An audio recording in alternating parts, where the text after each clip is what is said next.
আসসালামু আলাইকুম। আশা করি সবাই আপনারা ভালো আছেন। আলহামদুলিল্লাহ আমি অনেক ভালো আছি। তো আজকে খুব সুন্দর একটা জিনিস নিয়ে আলোচনা করব বা দেখাবো যে ছোট টবেই কিভাবে আসলে অ্যা ফল গাছ লাগানো সম্ভব বা সেখান থেকে ফলন পাওয়া সম্ভব। তো সেটাই আজকে আলোচনা করব। তো যারা ভিডিওটা দেখবেন আশা করি সম্পূর্ণ ভিডিওটা দেখবেন। আর দেখতে যদি আপুর ভিডিওটা ভালো লাগে তাহলে সবাই লাইক, কমেন্ট, শেয়ার করে পাশে থাকবেন। আমার নতুন বন্ধু যারা আছেন চ্যানেলটা সাবস্ক্রাইব করে দিবেন। যারা করছেন তাদেরকে অসংখ্য ধন্যবাদ। শুরুতে একটু আসলে আমার যে বীজগুলি লাগিয়েছি সেগুলি একটু দেখে নিই। মাশাআল্লাহ দেখেন এখানে যতগুলি বীজ লাগাইছি আ দু ধুন্দুল মাশাআল্লাহ সবগুলোই চারাই উঠছে। আসলে বীজ ভালো হলে কিন্তু আপনার চারা বীজ যখনই লাগাবেন তখনই কিন্তু উঠবে। সেখান থেকে কিন্তু বীজ কিন্তু নষ্ট হবে না। এজন্যই আমাদের ছাদে যখন আমরা টবে গাছ লাগাবো, আমাদের ভালো মানের বীজ কিন্তু আমাদের নিতে হয়। ভালো মানের বীজ না হলে কিন্তু আসলে কিন্তু চারা ওঠে না। এই যে পাশের যে মাটির টবটা এটার মধ্যে কিন্তু আমি কতগুলি কয়েকদিন আগে বরবটির চারা লাগিয়েছি, চারাগুলি কিন্তু ওঠে নাই। না ওঠার কারণ হলো চারাগুলি পুরনো ছিল, চারাগুলি কিন্তু ওঠেনি। আর এই যে দেখুন ডাঁটা মাশাআল্লাহ ২ টা বেটে ডাঁটা বীজ ফালাইছি। আলহামদুলিল্লাহ দোনোগুলাই কিন্তু খুব সুন্দর করে কিন্তু হইতেছে। আর এই যে নেট দিয়ে রাখছি একটা কারণ হচ্ছে চড়ুই পাখি যদি এটা দিয়ে না রাখি চড়ুই পাখি আসলে সব খেয়ে ফেলে, তখন কিন্তু গাছগুলা বড় হইতে পারে না। তো যখন আপনাদের যদি কারো এরকম সমস্যা হয়, তাহলে এরকম মশারির নেট দিয়ে এভাবে ঢেকে দিবেন।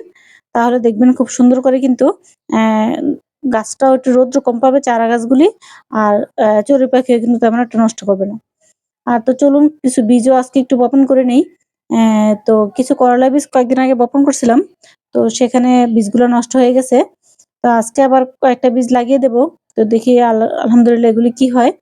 তো বীজ অনেকে লাগাতেও বুঝতে পারেন না। এই চিকুন মাথাটা নিচের দিকে দিবেন। আর যেটা একটু চ্যাপ্টা মাথা থাকে সেটা থাকবে আপনার উপরের দিকে। তো এভাবে করে বীজ করলা বীজ আসলে এবার আমার বেশি একটা ওঠে নাই। তো ১ম বার লাগিয়েছি সেটা ওঠে নাই। তো আজকেও কয়েকটা বীজ লাগিয়ে দিব। যেহেতু গরমের খুব সুন্দর একটা সবজি করলা। তো একটু বেশি করে বীজ লাগাবো। ৫ টা বীজ আজকে লাগাবো। তো দেখি এখান থেকে কয়েকটা চারা উঠে।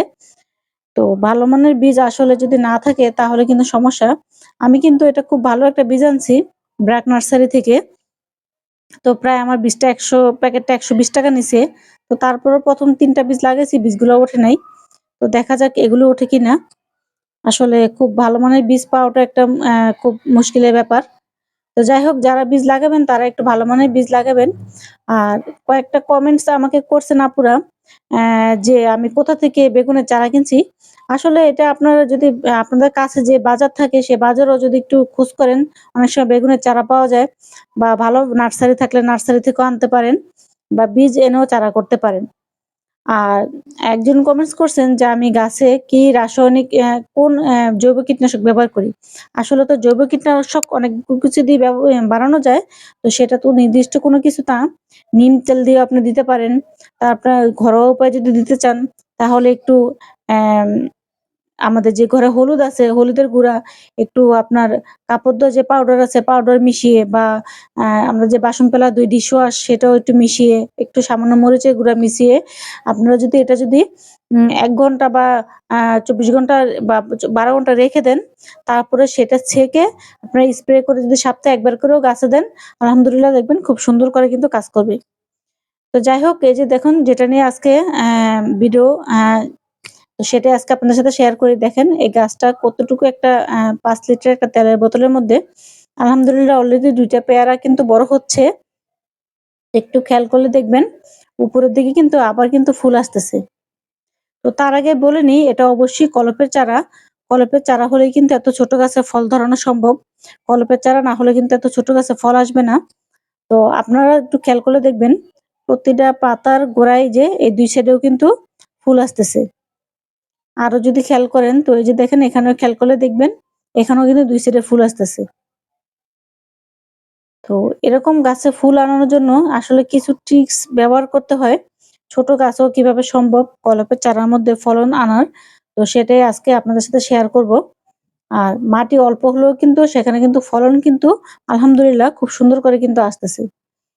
তো প্রথমত আপনার মাটিটা আ কখনোই শুকাতে দেওয়া যাবে না। সবসময় যাতে পানি থাকে সেটা খেয়াল করতে হবে। তো দ্বিতীয়ত হচ্ছে আপনার এই যে আমার দেখুন ফুলের সামনে যে আগাটা আছে সেটার মধ্যে কিন্তু কোনো ফুল এখনো আসে নাই। একটু খেয়াল করে দেখতে পাবেন। তো এটা আরেকটা গাছ ঝোপালো করতে হবে। আর ঝোপালো করার আরেকটা ট্রিক্স হচ্ছে এখান দিয়ে আপনার আগাটা কেটে দিতে হবে। তো আমি এই আগাটা কাটবো না। আরেকটু যখন বড় হবে আরেকটা পাতা বের হবে তখন আমি এই আগাটা কেটে দেব। আর এটাও যদি একটু খেয়াল করেন দেখেন এখানে কিন্তু এই যে এই আগাটা কিন্তু আমি এখান দিয়ে কিন্তু কেটে দিছি। কেটে দেওয়ার পরে এই যে আলহামদুলিল্লাহ এখান থেকে কিন্তু নতুন করে কিন্তু আবার আ গোড়া থেকে ফুল আসা শুরু হয়েছে। এই আগাটাও কিন্তু আমি কেটে দিছি। তো এরকম যতগুলি আগাই দেখবেন সবগুলি আগা কিন্তু আমি কেটে দিছি। দেওয়ার পরে আমার ২ টা উপকার হইতেছে। একটা হচ্ছে গাছটা জোপালো হচ্ছে, আরেকটা হচ্ছে আপনার এই যে আমার ছোট গাছে কিন্তু ফলন চলে আসছে। তো এটা হচ্ছে একটা ৫ লিটারের তেলের বোতল। তো এখানে দেখেন কতটুক পরিমাণে মাটি আছে মাত্র অর্ধেক। তো এটার মধ্যে আমি ১ম এ একটা খাবার দিছি সেটা হচ্ছে আপনার আমরা যে বাজার থেকে মাছ কিনে আনি, মাছ কাটার পরে যেই উৎকৃষ্টগুলো থাকে মাছের কাঁকড়া, পেটি মানে ছোট, ছোট যে ময়লাগুলি থাকে আঁশ এগুলি, সেগুলি আমি গাছের গোড়ায় একবার দিয়ে দিছি। দিয়ে দেওয়ার পরে প্রত্যেক সপ্তাহে ১ বার বা দেখা যায় ১৫ দিন পরে ১ বার কিন্তু আমি গাছে কিন্তু খাবার দিচ্ছি। সেটা এখন বর্তমানে দিচ্ছি আপনার সরিষার খোল ভিজানো পানি।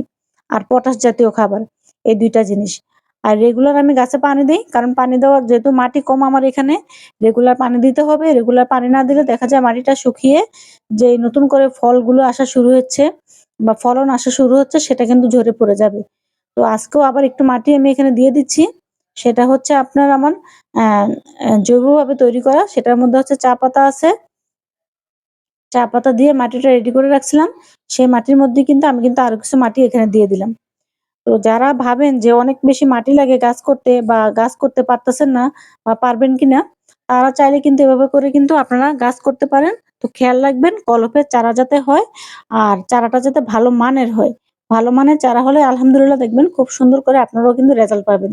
তো দেখি কত অবিশ্বাস্য মনে হয় না? যে এতটুকু গাছও আলহামদুলিল্লাহ কি পরিমাণে ফলন আসতেছে মাশাআল্লাহ। তো এই টিপস গুলো যদি একটু ফলো করেন, একটু দেখেন তাহলে কিন্তু দেখবেন খুব সুন্দর করে কিন্তু ফলন পাচ্ছেন।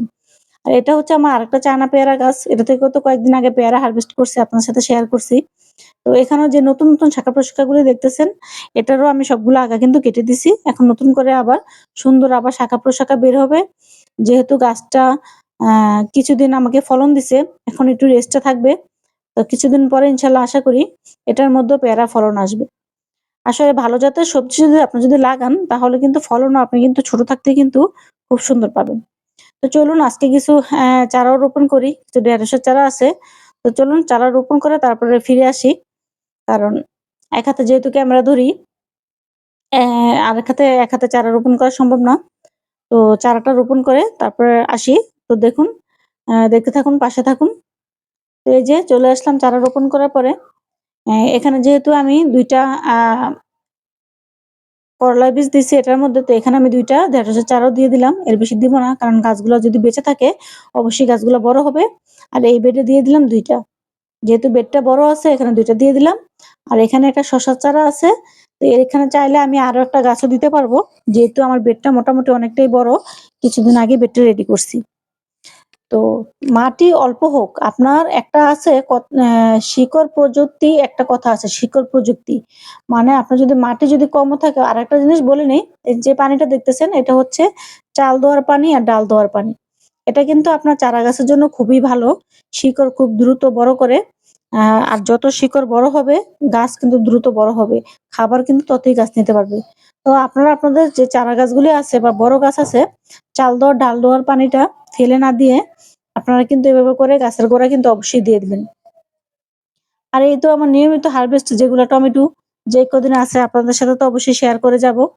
তো আজকেও মোটামুটি কিছু টমেটো হারভেস্ট করব। আরো কিছু হারভেস্ট করব সেটা নিয়ে শেয়ার করব। তো এই বেডগুলি ইনশাআল্লাহ আলহামদুলিল্লাহ আর অল্প কয়েকদিনের মধ্যে খালি হয়ে যাবে। কারণ যে চারাগুলি আমি রেডি করছি, এই বেডের মধ্যে সেই চারাগুলি আমি দিয়ে দেব। তো যারা আমি প্রত্যেক ভিডিওতেই বলি যারা এখনো শুরু করেন নাই, আর দেরি করবেন না। আর দেরি করলে কিন্তু আসলে পরে আর সময় পাবেন না। তো এখন যারা চারা করেন নাই, যদি আপনাদের সম্ভব হয়, যদি নার্সারি কাছে থাকে, তাহলে যদি পারেন ভালো মানের চারা কিনে এনে আপনারা বসিয়ে দেন। তাতে করে আপনাদের যে চারা থেকে বীজ থেকে চারা রেডি করার যে সময়টা, সেই সময়টা বেঁচে যাবে। কারণ যদি রেডিমেড বড় চারা থাকে, তাহলে বসিয়ে দিবেন, গাছ আলহামদুলিল্লাহ দ্রুত বড় হয়ে যাবে। কারণ একটা বীজ থেকে চারা করতে প্রায় ১৫ থেকে ২০ দিনের মতো সময় লাগে। তো সেই চারাটা বড় হতে মিনিমাম ১ মাসের মতো সময় লেগে যায়। তো সেই সময়টা যেহেতু এখন আমাদের দিতে একটু দিলে একটু দেরি হয়ে যাবে। তো আপনারা যদি পারেন তাহলে চারা কিনে এনে লাগিয়ে দেন। আর একান্তই যদি না পারেন তো যারা চারা এখনো করেন নাই তারা অবশ্যই এখনই চারা বসিয়ে দেন। আর দেরি করলে কিন্তু অনেকটা পিছিয়ে যাবেন গরমের বাগান শুরু করতে। তো অলরেডি দেখছেন আমার বাগানে কিন্তু মোটামুটি ১৩ থেকে ১৪ রকমের চারা কিন্তু আলহামদুলিল্লাহ আমি কিন্তু কিছু লাগিয়ে দিছি, কিছু আবার আমার বড় হয়ে যাচ্ছে। আর এই যে আমার ৫ লিটারের যে তেলের বোতলগুলি সেখান থেকেও দেখেন আমি কিন্তু বেগুন কিন্তু মাশাআল্লাহ এখান থেকে কিন্তু হারভেস্ট করতেছি। তো এই বেগুনের চারাগুলি আমি কিন্তু বাজার থেকে কিনে আনছি। বেগুনের দেখতে একটু কেমন যেন লাগে। এরকম এই যে আমার এই বেগুনগুলো আবার দেখতে খুব সুন্দর একটা বেগুনি একটা কালার, দেখতে ভালো লাগে। আর নতুন চারাগুলো দেখা যায় যে একটু বড় হওয়ার পরে এরকম সাদা হয়ে যায়। তো দেখি যতদিন চারাগুলো থাকবে। না থাকলে পরে অন্য আমার ঘরে যেহেতু বীজ আছে, আমি আবার নতুন করে চারা করে নিব। তো আমার বাগানে মেক্সিমাম বীজগুলি কিন্তু চারাগুলি কিন্তু আমার নিজস্ব বাগান থেকেই আমার বীজ রাখা। তো বীজ ভালো হলে আপনার ফলনও ভালো হবে। তো যাই হোক আজকের ভিডিওটা কেমন লাগলো জানাবেন। ইনশাআল্লাহ আশা করি আপনাদের একটু হলেও উপকারে আসবে। তো ছোট জায়গায়ও কিন্তু অ্যাম ফলন কিন্তু পাওয়া যায় যদি একটু সঠিকভাবে যদি যত্ন নেওয়া যায়। আর মাটি কম হলেও সমস্যা নাই। নিয়মিত যদি খাবার আর একটু পানি দেন তাহলে কিন্তু গাছ সুন্দর করে অবশ্যই হবে। তো এই তো আজকে হারভেস্ট মোটামুটি একটু টমেটো হারভেস্ট করে নিলাম। আবার কিছু বেগুনও হারভেস্ট করলাম। তো আর বেগুনগুলি আলহামদুলিল্লাহ মোটামুটি একটা বেগুনেও কিন্তু কোনো পোকা নাই। মাশাআল্লাহ কোনো কিন্তু রাসায়নিক তেমন একটা ব্যবহার করি না আমি বা কোনো নিম তেল কিছুদিন যাবৎ কিন্তু স্প্রেও করি নাই। তারপর আলহামদুলিল্লাহ সবগুলা বেগুন কিন্তু ভালো আছে। একটা বেগুনও কিন্তু পোকা নেই। যাই হোক আপনারাও বাগান করা শুরু করে দেন। আলহামদুলিল্লাহ ইনশাআল্লাহ আশা করি খুব ভালো একটা ফলন পাবেন বা ভালো একটা রেজাল্ট পাবেন। একটু কষ্ট করুন, একটু ধৈর্য ধরে যদি বাগান করেন, মন থেকে বাগান করেন তাহলে দেখবেন আসলে নিরাশ হবেন না। বাগান আপনাকে কিছু না কিছু দিবে আর আপনার বাগান থেকে কিছু না কিছু পাবেন। তো সবাই ভালো থাকেন, সুস্থ থাকেন, সুন্দর করে বাগান করুন। আল্লাহ হাফেজ।